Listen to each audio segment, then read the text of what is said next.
Hey everyone, welcome back to another video on Raid Shadow Legends Live Arena. This will focus on Gold 1, climbing the ranks. I guess that everyone has struggles in Live Arena. Regardless of how strong your account is, you're still going to have struggles because you're going to be facing teams that are tough. As tough as you or tougher. So this video, I'm going to cover win streaks and slumps, taking breaks, team composition, example counters for common team types, champion types. I'll cover ideal champions, picking order, ban target concept, and interpreting the leaderboard. All of these are pretty important in understanding yourself in Live Arena Gold. So taking a look right here at my recent one loss, who am I? Am I the one that won 3 in a row or had a losing streak? Looking back here, if you look at my tallies, I like to tally these.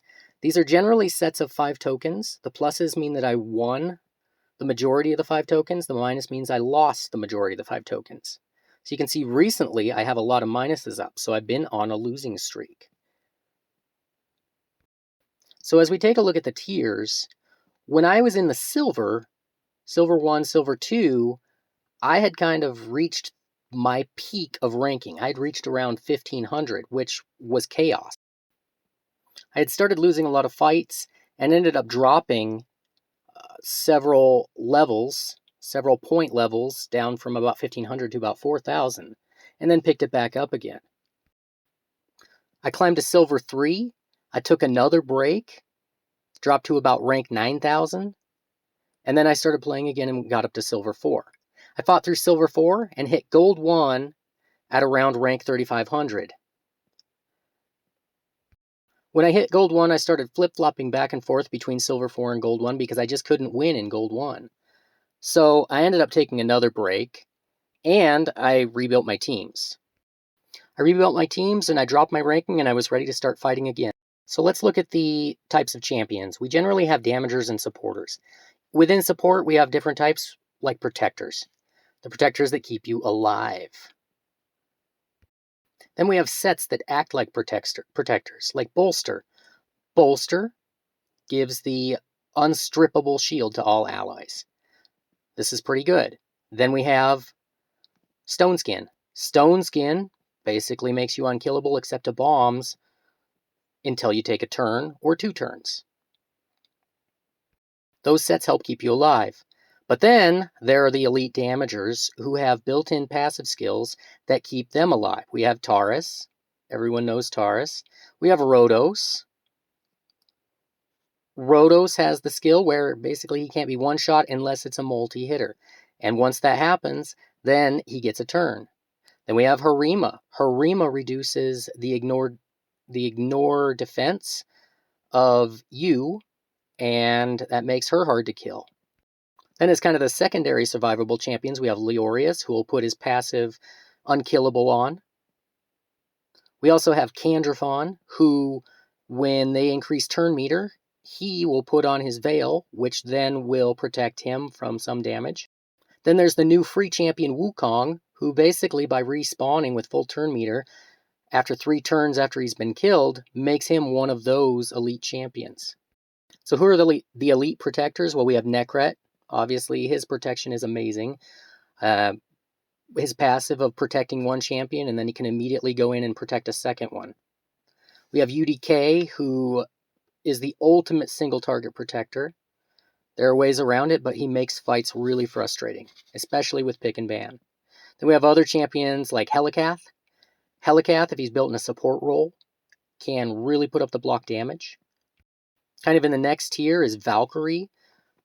Her turn meter comes up so quick. If she's built fast, has high defense, she can put up a great shield plus counterattack. Then really any HP champion that has ally protection, like Eryx. Eryx is a really special champion, but she may not be ideal as a protector. She's often used as more of a attack, a damager, but she can be used. So we have Marichka. Everyone knows Marichka. When you kill her, she revives everyone in her team, and with pretty high turn meter. We have Yumiko, who can put your skills on cooldown and reset the skills of her own, which can be pretty annoying. Yumiko, I would consider not as good in the reset cooldown or in the put skills on cooldown as Warlord, who puts them on full cooldown.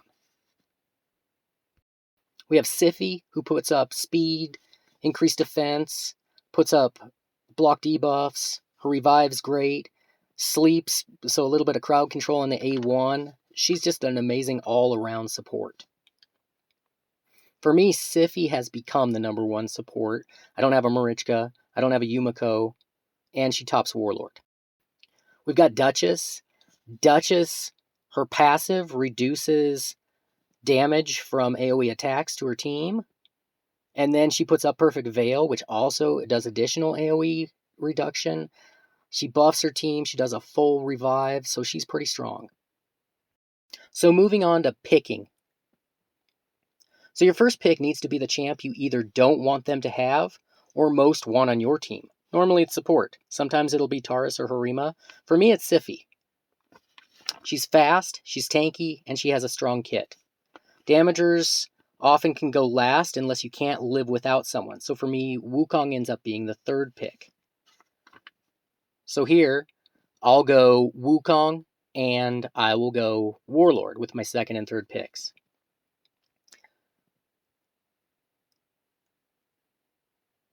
With the other team, you can see he picked Rotos and Harima. Those are the two damagers he did not want me to pick. I picked Siphi, so he picked Rotos because he thought maybe I have a Rotos, and I would go Siphi Rotos. If I had a Rotos, I'd go Siphi Rotos. So with my 4 and 5, then I'm going a support and a damager. The second damager is going to be situational. That third support is usually going to be the same for me. I've got my 3 core support. If I can get them all, they're all going to go in there.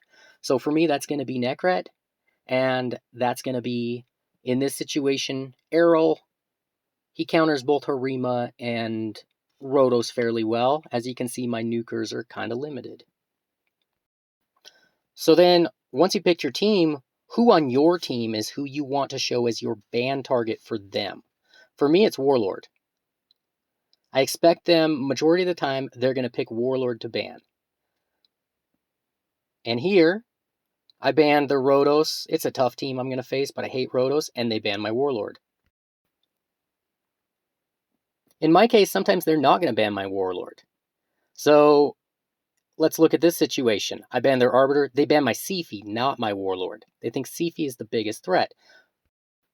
So you have to have the build on your ban target to actually make them pay. So it's not like I can have 300 accuracy in my Warlord. I have to have high accuracy on my Warlord plus speed. He goes first. Everybody's on cooldown. Look at that. Let's go ahead and watch this fight through and see if I make them pay for banning my Siphi and not my Warlord. And how would things have gone differently had they banned Warlord instead of Siphi? Well, obviously they have skills right now. So everybody's on cooldown. I took out the Wukong. He can't revive because I used Rhonda. We have 2 stone skins, so I'll try and take out the Ragash first. Although for some reason I decided I wanted to try and steal a stone skin with Errol. It didn't work. Sometimes it'll work though. More often than not, Wukong can steal stone skins because there will be multiple champions with stone skin, and he steals all the buffs from all champions.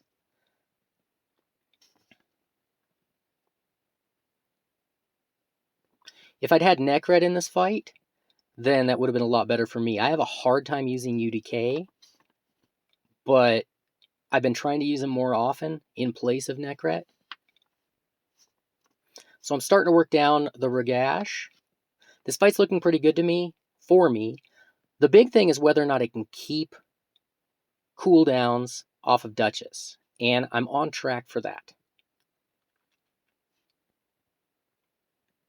So, Stone Skin Candrafon isn't going to hit super hard, but he did take off the full shield from my Rhonda. Next turn, I'll have the cooldown back on Warlord, and this fight will pretty much be over. The only wild card is whether Candrafon can somehow tear things up.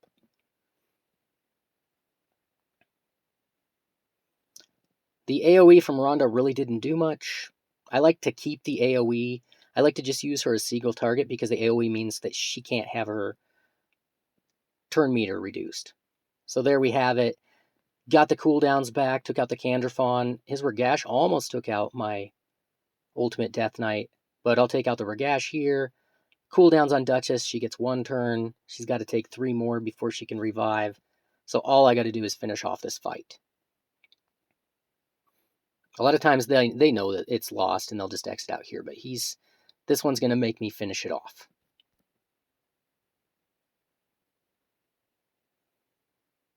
See if this will do it, and it does. And that fight is victorious. He banned my Siphi instead of my Warlord. I went on for the win. So how to build your teams. You got to be able to fight different types of teams. You have to be able to fight a fast bomb team. I didn't have a screenshot of one here. You have to be able to fight just a regular speed team. You can see here they wanted my Arbiter, but I picked her, so they ended up with Lady Kimmy. And you have to be able to fight tanky teams. So how do we do that? How can we start off to be able to fight any of those 3 teams? Well, for speed, you need the passive survival. You can use a cleanser versus bombs. Bolster stacks work really well versus bombs. Bolster stacks work really well versus speed. And for tanky teams, bolster stacks also work really well for those. So looking at the leaderboard here, I'm ranked up to 2500, 2582 here. So what does that mean? Well, 2582 is a lot higher than I'm comfortable fighting at. If you see in parentheses, I have my ranking. I was at 7,000 just a couple weeks ago, and now I'm at 2582. That doesn't mean that I'm not facing the same types of teams because I'm farther into the tier. So when you first get to Gold 1, you're at 2,700 points, and say there's 8,000 people is your ranking. It's not 2582, it's 8,000. So that means there's 8,000 people in Gold 1 or above, and that number correlates to the pool. So as I get closer to reaching the next tier, I'll have more problems because I'll be ranked lower and have a smaller pool. So thanks everyone for watching. I should have a video coming soon about replacement champions for some of the ideals, so be watching for that. Thanks, and take care, guys.